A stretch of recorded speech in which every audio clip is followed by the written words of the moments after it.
Hey everybody, this is Mrmathblog. This lesson is problem solving and we're going to apply the GCF. So this is lesson 1.5 in our textbook, and don't forget all your lessons can be found at Mrmathblog.com. And there's our common course strand for our teachers, and our question is, how can we use the strategy draw a diagram to solve problems that include the GCF and the distributive property? You remember in the last lesson how we used that distributive property? It was kind of confusing, I think, to show you. This lesson will clear that all up right here. Okay, so here's an example. A trophy case is being built at Andrew Carnegie Middle School for their academic awards. There are 18 Science Olympiad trophies and 24 Math Count trophies.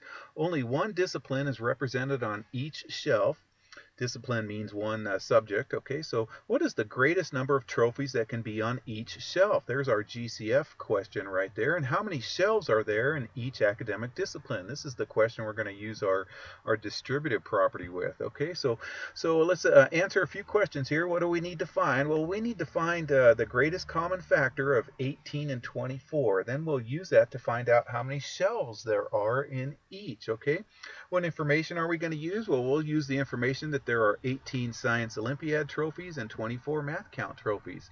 And how will we use this information? Well, in this lesson, we're going to get that GCF of 18 and 24 and use it to draw our diagram to represent the shelves, and our shelves will be rows to display. Okay, so what we're going to do now is our total trophies are 18 and 24. Okay, so let's find the GCF of 18 and 24. Remember how we did the Venn diagrams? I'm going to do that in this lesson right here. Okay, so here's the Venn diagrams of 18 and 24. 18 breaks down to 2 times 3 times 3. And 24 breaks down to 2 times 2 times 2 times 3.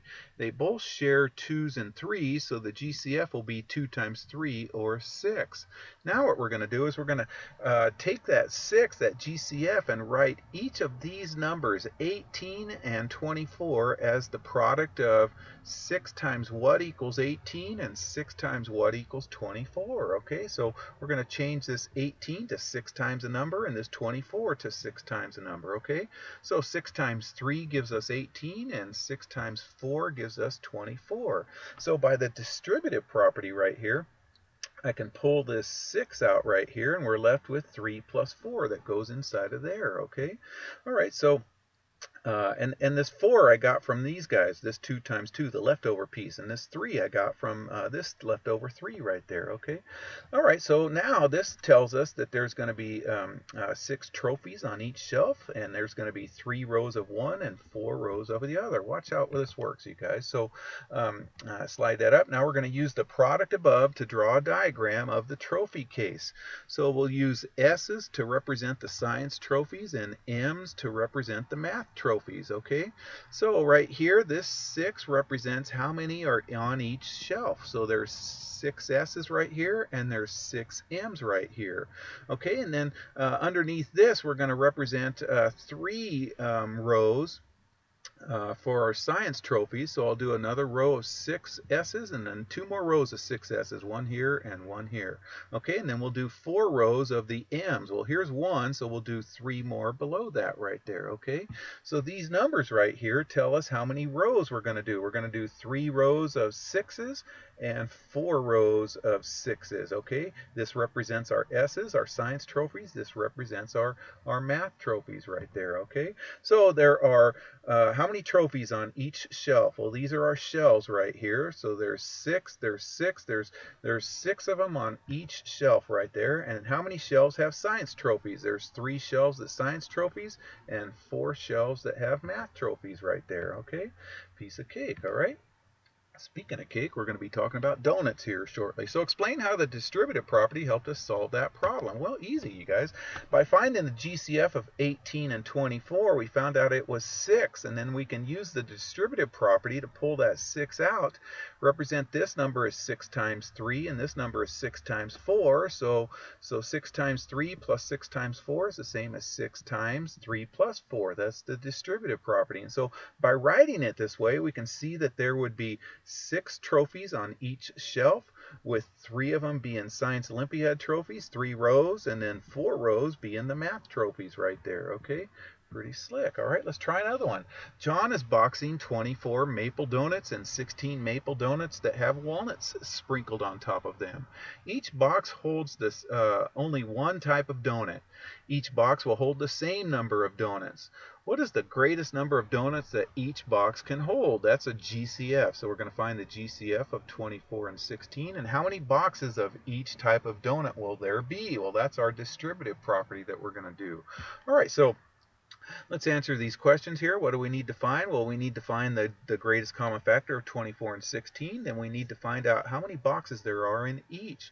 What information are we going to use? Well, we're going to use the information that there's 24 maple donuts and 16 maples with walnuts sprinkled on top of them. So how will we use this information? Well, we're going to find the GCF and then use the distributive property that helps us draw a diagram that represents how many boxes there are and how many are in each box. Okay, so here we go. We're going to first find the GCF of 24 and 16. Okay, so 24 and 16 is 8. Okay, here's 24.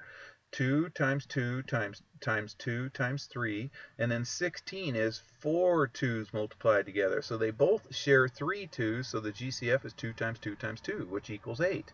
Now you can list all the factors of 16. 1 goes into 16, 2 does, 4 does, 8 does, and 16 does. And then the factors of 24, 1, 2, 3 goes into 24, 4 does, 6 does, 8 does, 12 does, 24 does, okay? And 8's the GCF. So I don't know, I felt like doing it this way in this lesson. Okay, so now we're going to write 24 as 8 times a number. We're going to write 16 as 8 times a number. So 8 times 3 is 24. That's what we did in the last lesson. And then 8 times 2 is 16. So if we pull that 8 out, then it's going to be 8 times 3 plus 2.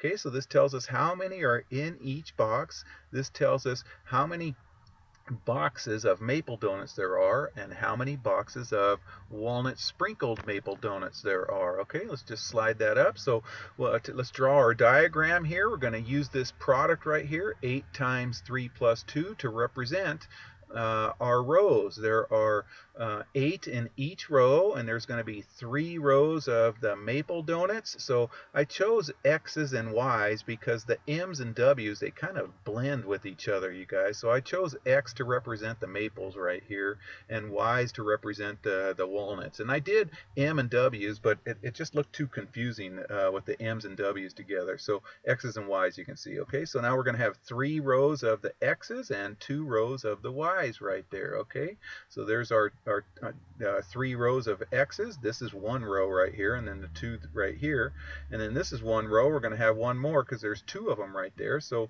this says each row has 8, so each box has 8 donuts in it, and there's 3 boxes of maple and 2 boxes of the walnut sprinkled maples. Yummy. So there's 8 donuts in each box, and there are 3 boxes of maple donuts and 2 boxes of maple with walnut sprinkles on that. All right, you guys. All right, I hope that makes sense, and take care.